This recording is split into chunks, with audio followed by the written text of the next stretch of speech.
You are not separate from the version of yourself that already has everything you desire. You never were. That version exists, not in theory, but in frequency. It's alive, pulsing, active, and in subtle ways the field is constantly waiting for a signal.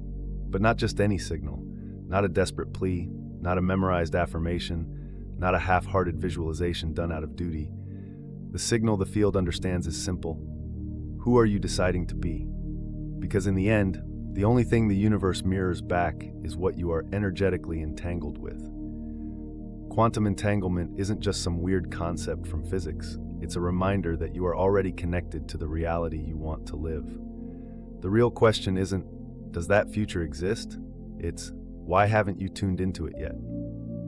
If your life feels stuck, if your dreams are always one step ahead, maybe the issue isn't distance, it's the identity you keep reinforcing. The one that doubts, delays, sabotages, and fears. The field doesn't respond to your hope, it responds to your dominant frequency. And this is where most people get lost. They spend their lives trying to change reality from the outside in. They push, chase, exhaust themselves, and when they discover the spiritual path, they keep doing the same, just with incense, crystals, and mantras, still trying to attract the new while keeping the old self alive, and that doesn't work. Because the field doesn't read rituals, it reads states of being. So before we talk about quantum jumping, we need to ask, what are you entangled with right now? Because there's only one reason your life hasn't collapsed into the version you deeply want. You're still choosing to observe the world through the eyes of the old you. And as long as that's the dominant observer, the jump won't happen. Because jumping isn't about acting differently. It's about being different. And that shift begins right now. Jumping timelines isn't about walking through some magical portal. It's not about closing your eyes, imagining a new life, and hoping everything changes when you open them again. The quantum leap is much quieter than that. It happens in the exact moment you collapse the old identity, the one that until now has been holding the reins of your reality. And this doesn't require physical effort. It requires a vibrational decision. Quantum physics has already proven it. When two elements are entangled, changing the state of one immediately changes the other, regardless of distance. What most people don't realize is that this isn't limited to particles. Your consciousness, your choices, your behavior patterns, even your inner silence are constantly shaping which version of you is in command. And as long as you keep reinforcing the identity of doubt, urgency, and result-driven anxiety, that's the one the field will mirror back to you, no matter what you say. You know that moment when you had a glimpse of something different? A chill for no reason? A flash of clarity where everything seemed to make sense? That wasn't imagination. That was another version of you pulling the thread, trying to remind you that it exists and that it's alive. Time isn't linear like we were taught. It's layered, vibrational, stacked realities. Your future self isn't waiting for you to arrive. It's observing you right now, sending signals, waiting for the moment you finally stop resisting and allow the collapse to happen. And when it does, there's no turning back. You don't just jump into a new scene, you deactivate the old observer. And that's the secret no one talks about, because it hurts, because it requires silent grief, because the mind that always controlled everything doesn't know how to exist without the chaos. But it's this collapse that opens the door, not to some idealized future, but to the reality that was always within reach. You don't need to chase it, you just need to stop carrying the weight of who you no longer are. Most people want to change reality, but forget to change the place from which they're looking at it. They keep wearing the vibrational clothing of fear, urgency, and scarcity, and then wonder why the field isn't responding. It's not that the universe doesn't hear, it's that it hears too well. It responds with absolute precision to the frequency you're emitting right now. And your frequency isn't made of pretty words. It's made of silent decisions, of old feelings you haven't questioned yet, of beliefs that play in the background like a soundtrack, even when you think you're in silence. The quantum field isn't impressed by 10 minutes of visualization a day if the other 23 hours and 50 minutes are spent vibrating your old self.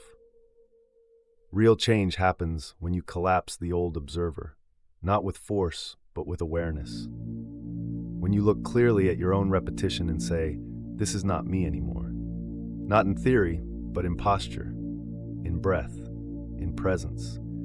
That's when your frequency begins to stabilize. Not because you forced it, but because you stopped lying to the field. You stopped saying you trust while acting out of fear. Stopped asking for abundance while feeding thoughts of lack. Stopped wanting love while vibrating rejection. When your internal system aligns, when your emotions and your actions point in the same direction, the field doesn't hesitate. It mirrors, immediately, precisely. But that coherence begins with an intimate gesture, the recognition that the version of you you've been reinforcing until now no longer has permission to lead your life.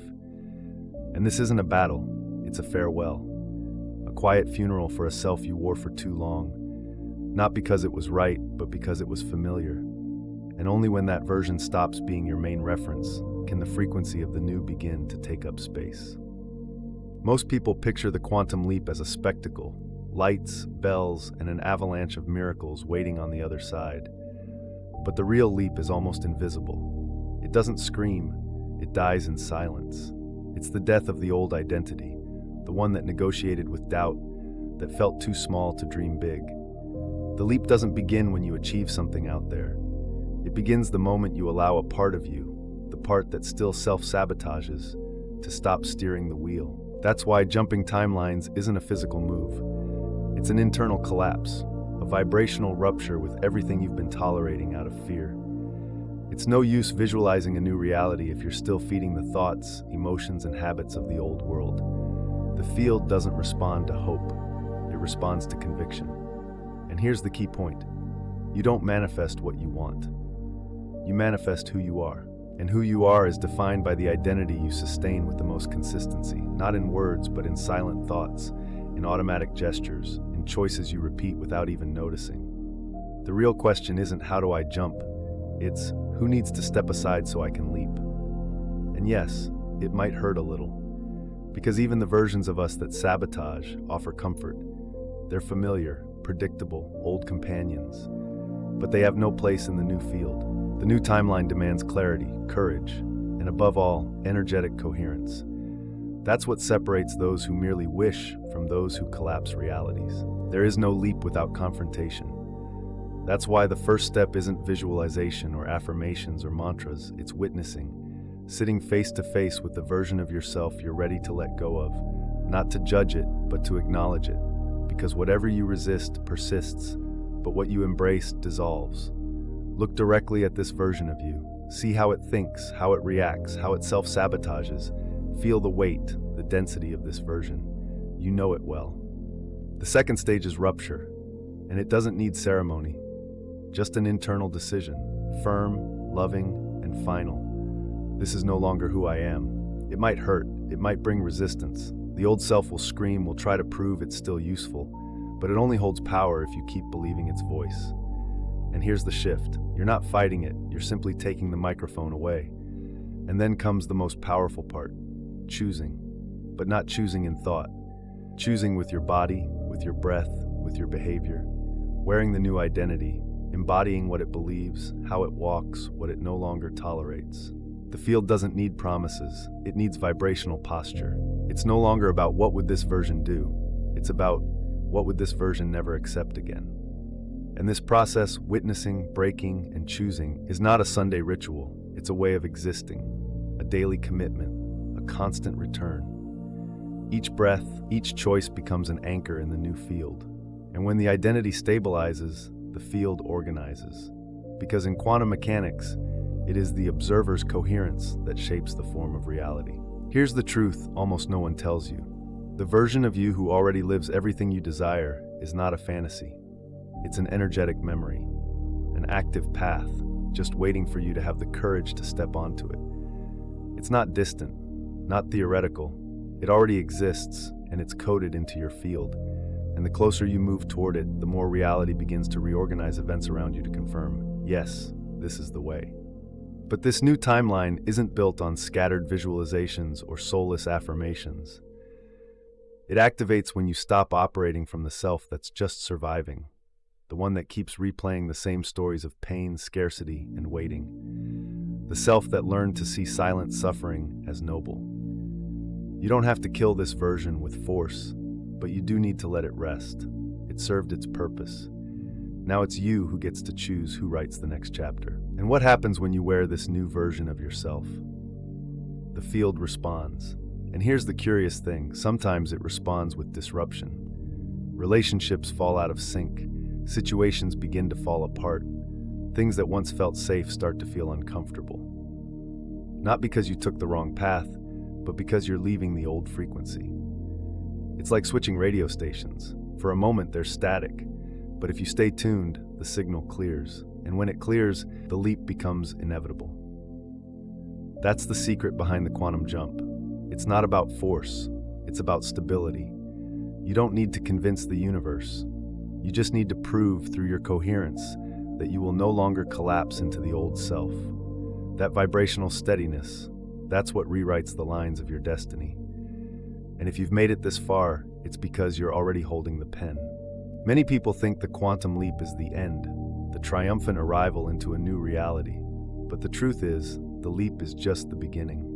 The most sensitive part comes right after, the recalibration. When you enter a new vibrational state, everything that doesn't resonate with it starts to fall apart, but not always gently. Sometimes the old doesn't just say goodbye, it resists, it screams, it tries to pull you back, not because it's bad, but because it's familiar. Your nervous system has been trained for years to respond to certain triggers, follow specific patterns, operate under the same script. And now suddenly you change the frequency. The script stalls. Old characters feel out of place. Scenes stop following the usual plot. And this is the moment you need to understand. This is not regression. It's transition. It's your body, your mind, and your field trying to adapt to the new you. Most people quit here. They feel the discomfort and assume they've made a mistake. They turn back. They listen to the old self, the one whispering, "See, nothing's changed. You're still the same." But that whisper isn't proof of failure. It's simply the echo of a dissolving timeline. If you can hold the new state without panic, without demanding instant proof, something powerful happens. The field stabilizes, the new anchors, and everything around you starts to recognize who you've chosen to be. That's the real test, maintaining the frequency even when the world hasn't caught up yet. Not as blind effort, but as an act of deep trust. You're not pretending. You're informing the universe that your frequency has shifted, and the universe, as always, listens. Now it's just a matter of time before it responds. This is where the game changes. When you realize that maintaining a new vibration isn't about pretending everything is perfect. It's about responding to life as someone who already is, even when the bank account hasn't changed, even when the message hasn't arrived, even when the world keeps repeating old signals. Anchoring happens when, in the face of discomfort, you don't run, you don't bargain with fear, you remain. It's easy to feel aligned during a 20-minute meditation. Harder is staying aligned when the phone rings with an old problem. Harder is choosing coherence when the past shows up offering comfort disguised as security. But it's in these exact moments that the new identity gets sealed. Not in your words, but in subtle decisions. Breathing differently, standing your ground, no longer reacting the way you used to. With every micro choice aligned with your higher self, you tell the field, "This is my new normal." And the field listens. It doesn't respond to your effort, it responds to your consistency. Reality doesn't update based on the intensity of your desire, it recalibrates based on the frequency you hold, even when no one is watching. And holding that frequency doesn't mean being rigid, it means remembering. Remembering who you chose to be, even when everything tries to make you forget. You don't need proof to keep your vibration. Your vibration is the proof. And when it stabilizes, synchronicity shows up. Opportunities appear without warning. The right people recognize you without knowing why. It's not magic, it's physics. It's the field responding to who you're becoming. What once felt distant begins to orbit around you, because now you're not asking, you're emanating. And this is the point where everything begins to make sense. When your new self stops feeling like a performance and starts to feel simply natural. No effort. No rehearsing. When you respond with calm where you once exploded. When you choose silence where you used to seek approval. When discomfort shows up, but doesn't drag you down, because now you know it's just an echo, not a sentence. True integration doesn't come with fireworks. It reveals itself in the small details, in how you breathe before making a decision, in the way you look at yourself in the mirror, in the space you create before reacting. It's subtle, almost imperceptible, but deeply transformational, because you're no longer trying to become someone new. You simply stopped feeding who you no longer are. And when that old self goes quiet, the one who doubted, who chased, who always needed proof, the field responds, and it responds with clarity, because now there's no static, no contradiction between what you say you want and what's vibrating deep in your chest. The frequency aligns, the signal stabilizes, and with that, reality reorganizes, not as a reward, but as a reflection of coherence. The magic isn't in getting something, it's in becoming someone who already lives it internally. The question is no longer, how do I manifest that thing? The question becomes, how do I keep choosing this version of me every day without bargaining with the past? And that daily choice is what anchors the new timeline. It's not a one-time leap, it's a rhythm, a dance with the field. And finally, you realize you're no longer waiting for miracles. You are the miracle, stabilized in the form of presence. There comes a moment when living in this new state no longer feels like effort. It becomes the norm. You don't wake up wondering if you're vibrating correctly. You simply live, and life responds. Not because you're forcing it, but because you stop negotiating with old versions of yourself. Those thoughts that once said, you can't, it's not time yet, this is too big for you, no longer have a stage. You don't even argue with them. They simply aren't you anymore. The deep truth is, you didn't leap to a new place. You collapsed the illusion of separation between who you wanted to be and who you've always been. This new timeline isn't a destination. It's a clear reflection of your stabilized frequency. It's the universe saying, now I recognize who's observing. And from here on out, your role is just one. Live as if this is natural, because when it becomes natural, it becomes real. That's the final key. There's nothing left to prove, only to sustain with presence, aligned choices, and love. And every time life places you before contrast, and it will, you take a deep breath and ask, which version of me is being invited to respond right now? That's the frequency, that's the code, that's the point of no return. And if you've made it this far, know this, you're no longer the one who started this video, because something in you remembered, and that is enough. Now, write in the comments which reality you're already inhabiting, a phrase, a feeling, a choice, not as a request, but as an affirmation. Because yes, the field is listening.